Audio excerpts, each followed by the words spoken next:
Well, my family story has inspired my entire career. Always wondered what happened to my grandfathers. Why didn't I have any grandfathers? And their story was what made me interested in Estonian history. The reason I ended up being born in Canada, of course, was because my parents were forced to flee Estonia as small children after both of my grandfathers were arrested and killed by the Soviets in 1940-41. My father's father, August Kasekamp, was a major general in the Estonian army. He was the head of the Estonian military academy.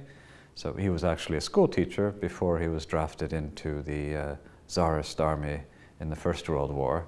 Almost the entire officer corps, or senior officer corps of the Estonian military was arrested and sent to prison camps where most of them died in 1941-42. My other grandfather was actually from Tartu. He was a businessman and he was actually ethnic Russian. And he was arrested even earlier than my father's father. He was seen to be, by this Soviet ideology, as an exploiter of the working class, employing lots of people in the glass factory that he owned in Tartu.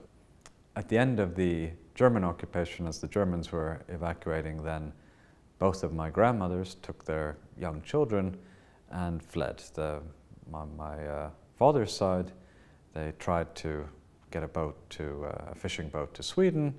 They were unsuccessful in that and had to evacuate with the Germans. And in fact, in my mother's family, which makes it interesting, was that it was 4 women of 3 different generations who became refugees. My mother, who was the youngest, her elder sister, my grandmother, and my great-grandmother. So 4 women of 3 generations had to make that difficult journey across the Baltic Sea to Germany, which was still at war. And of course, being in the Soviet zone meant being sent back to the Soviet Union, as the Soviets claimed that Estonians were Soviet citizens. A lot of people here in Estonia often ask that, when have you returned to Estonia? Which of course is not quite the correct term, because I've been born and brought up in Canada, so I haven't returned in that sense. But I've always had a strong sense of Estonian identity. Toronto is the largest Estonian community outside of Estonia.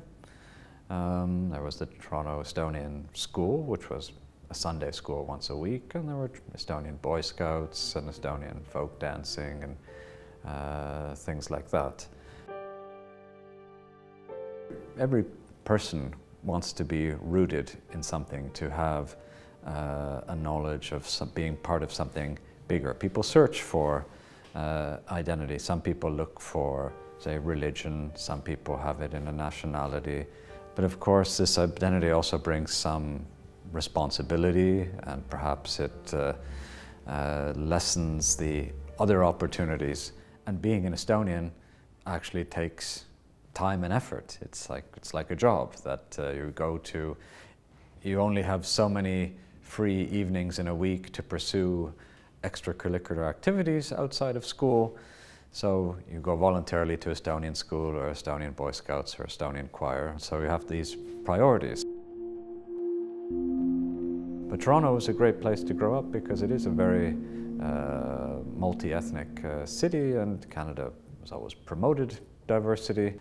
And there was always a sense that being Estonian is something to be sort of proud of. I always felt, growing up in school, that I felt a little bit sorry for ordinary Canadians, someone who didn't have some sort of ethnic background, no matter what it was, be it, say, Ukrainian or Italian. Sort of an ordinary Anglo-Canadian somehow seemed to me to be deprived of some special spice that would make life a little bit more interesting and richer.